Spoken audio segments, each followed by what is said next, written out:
جانتے ہو وہ کون سی اللہ کی مدد کی نشانیاں ہیں جو تمہاری ناممکن دعاؤں کو ممکن بنا کر اللہ سے غیب کے وہ بند دروازے کھلوا دیتی ہے جو تمہاری اندھیری زندگی کو حیرت انگیز روشنیوں سے منور کرنے کا سبب بنتی ہے؟ تو سنو، وہ اول و آخر تمام غیبی اختیارات رکھنے والا حقیقی بادشاہ خود تمہارے لیے مدد تیار کیے بیٹھا ہے۔ قرآن کہتا ہے کہ صرف اسی کے پاس غیب کی کنجیاں ہیں، اور بکھیرنے والی ہواؤں کی قسم جو اڑا کر بکھیر دیتی ہیں، پھر پانی کا بوجھ اٹھاتی ہیں،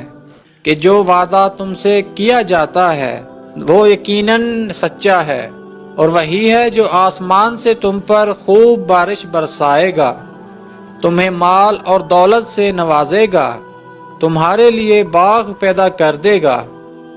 تمہارے لیے نہریں جاری کر دے گا۔ اور اگر تم ذرا غور کرو تو یہ سب چیزیں اس بات کی دلالت کر رہی ہیں کہ رب قدیر جو کام بھی کر رہا ہے بے حکمت اور بے مصلحت نہیں کر رہا۔ جان رکھو کہ اللہ کے ہر کام میں ایک حکیمانہ منصوبہ کار فرما ہوتا ہے،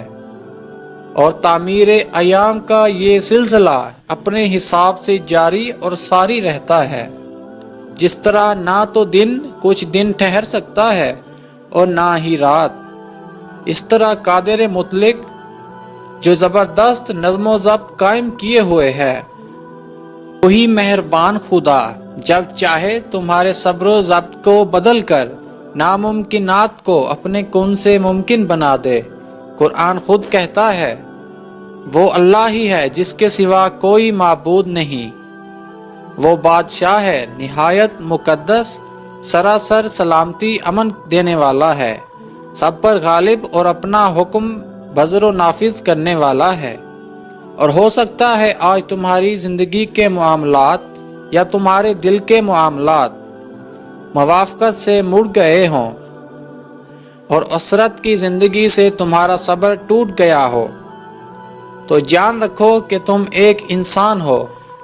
اور بشریت کے تقاضوں سے مبرہ نہیں۔ اگر آج تمہیں کس چیز کی محرومی ہے یا تم کسی انسان کے دیے ہوئے دکھ سے تمہیں اذیت ہو رہی ہے اور تم مدد کی تلاش میں ہو، تو سنو، تم اپنی وہ پاکیزہ صفات تلاش کرو جو تم میں بدرجہ اتم موجود ہیں۔ میرے نبی صلی اللہ علیہ وسلم نے فرمایا، جو چیز تمہیں شک میں ڈال دے اسے چھوڑ دو، اور شک سے پاک چیز اختیار کرو، کیونکہ سچائی میں اطمینان ہے اور جھوٹ میں شک ہے، اور اللہ تمہارے معاملات کا متولی ہے۔ جانتے ہو تمہاری زندگی میں معجزات کب ہوتے ہیں اور اللہ کی مدد کس طرح آتی ہے، اس کی کیا حقیقی نشانیاں ہیں؟ تو یاد رکھو کہ جب تمہیں ہمہ وقت یہ فکر لاحق رہنے لگے کہ جو کچھ تم کر رہے ہو وہ صحیح بھی ہے یا نہیں، اور تم اپنے قیمتی وقت اور وقار کو ضائع کرنے کی بجائے جدھر دنیا چل رہی ہے چل نہ پڑو، جہاں خواہش نفس تمہیں دھکیل رہی ہے وہاں گر نہ پڑو، تو سمجھ لینا یہ ایک خاص اشارہ ہے کہ اللہ کی مدد کا وقت قریب آ پہنچا ہے۔ ہمارے پیارے نبی صلی اللہ علیہ وسلم نے فرمایا کہ جو شخص یہ چاہتا ہے کہ اللہ اس کے رزق میں کشادگی پیدا کرے تو اسے چاہیے کہ وہ صلہ رحمی کرے۔ مطمئن ہو جاؤ، وہ مہربان شان و بے نیاز شہنشاہ ایسے خفیہ وسیلوں سے پوری کر دے گا کہ تم حیران رہ جاؤ گے۔ عنقریب وہ تمہاری زندگی کو اپنی بہترین مدد کے ذریعے خوبصورت اور حسین کرنے والا ہے۔ انشاءاللہ میری دعا ہے کہ اللہ پاک آپ کو شاد و آباد رکھے، آمین۔